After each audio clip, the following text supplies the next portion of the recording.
জানিয়ে দিব হাতে থাকা সর্বশেষ আপডেট বাংলা সংবাদ। প্রথমেই সংবাদ শিরোনাম।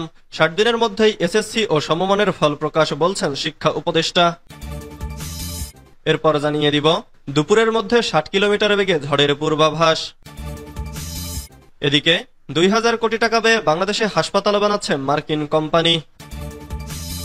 আরো জানিয়ে দিব ভারতে কারাভোগ শেষে দেশে ফিরেছেন 14 বাংলাদেশি। সর্বশেষ জানিয়ে দিব সংস্কার নিয়ে কোন দল কি চায় না, কোথায় আপত্তি। এতক্ষণ শুনছিলেন সংবাদ শিরোনাম, এবারে বিস্তারিত। শেখ হাসিনা ও পুতুল সহ 18 জনের বিরুদ্ধে গ্রেফতারি পরোয়ানা। রাজধানীর উন্নয়ন কর্তৃপক্ষের প্লট বরাদ্দে দুর্নীতির অভিযোগে দুদক এর করা মামলায় সাবেক প্রধানমন্ত্রী শেখ হাসিনা, তার মেয়ে সাইমা ওয়াজেদ পুতুল সহ 18 জনের বিরুদ্ধে গ্রেফতারি পরোয়ানা জারি করেছেন আদালত। বৃহস্পতিবার 20 এপ্রিল ঢাকার মেট্রোপলিটন সিনিয়র স্পেশাল জজ জাকির হোসেন গালিবের আদালত দুদকের দেওয়া চার্জশিট আমলে গ্রহণ করেন। আসামিরা পলাতক থাকায় আদালত তাদের বিরুদ্ধে গ্রেফতারি পরোয়ানা জারি করে। আদালতে দুদকের প্রসিকিউশন বিভাগের সহকারী পরিচালক আমিনুল ইসলাম এ তথ্য নিশ্চিত করেছেন।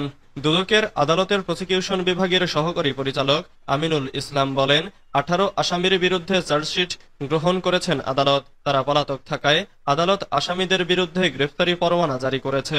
আগামী 4 মে গ্রেফতার সংক্রান্ত তামিল প্রতিবেদন দাখিলের তারিখ ধার্য করা হয়েছে। গত 12 জানুয়ারি দুদকের সহকারী পরিচালক আফনান জান্নাত কিয়া বাদী হয়ে এ মামলা করেন।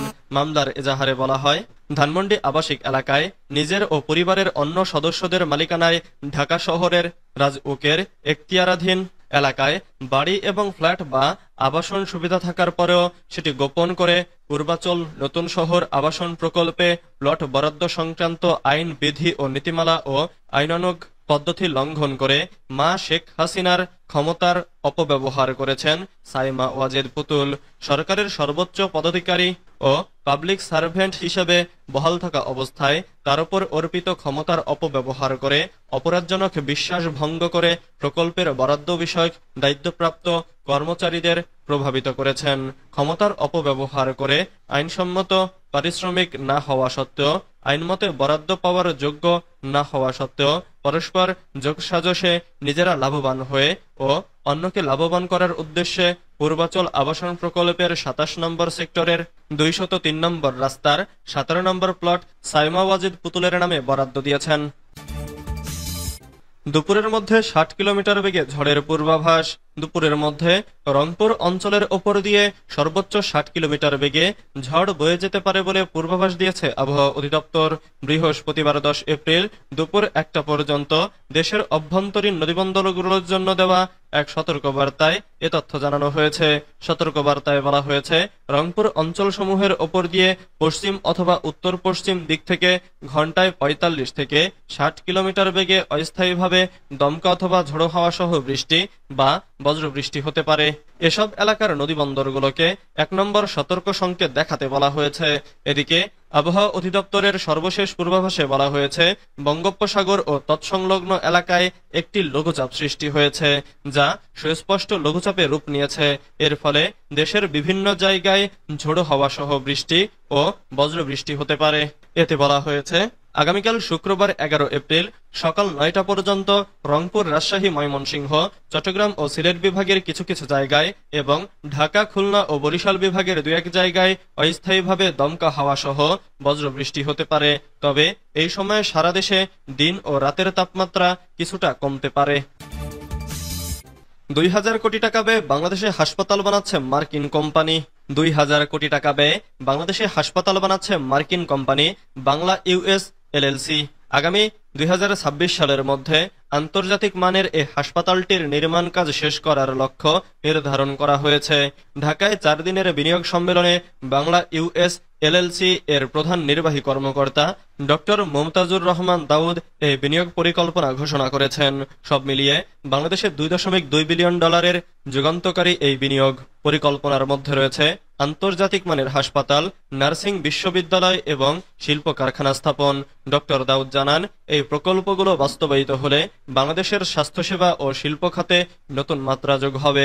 স্বাস্থ্য খাতে $1.6 বিলিয়ন বিনিয়োগ করে একটি আধুনিক হাসপাতাল, কমপ্লেক্স এবং বিশেষায়িত নার্সিং বিশ্ববিদ্যালয় প্রতিষ্ঠা করা হবে বলে জানান ডক্টর দাউদ। তিনি বলেন, আমাদের নার্সিং বিশ্ববিদ্যালয় থেকে প্রশিক্ষণপ্রাপ্ত নার্সদের যুক্তরাষ্ট্র, কানাডা এবং ইউরোপের বিভিন্ন দেশে পাঠানো হবে, যেখানে দক্ষ নার্সদের ব্যাপক চাহিদা রয়েছে।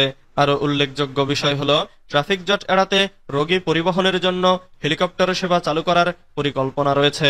চট্টগ্রামে $600 মিলিয়ন বিনিয়োগে একটি সার কারখানা নির্মাণের কথাও জানান ডক্টর দাউদ।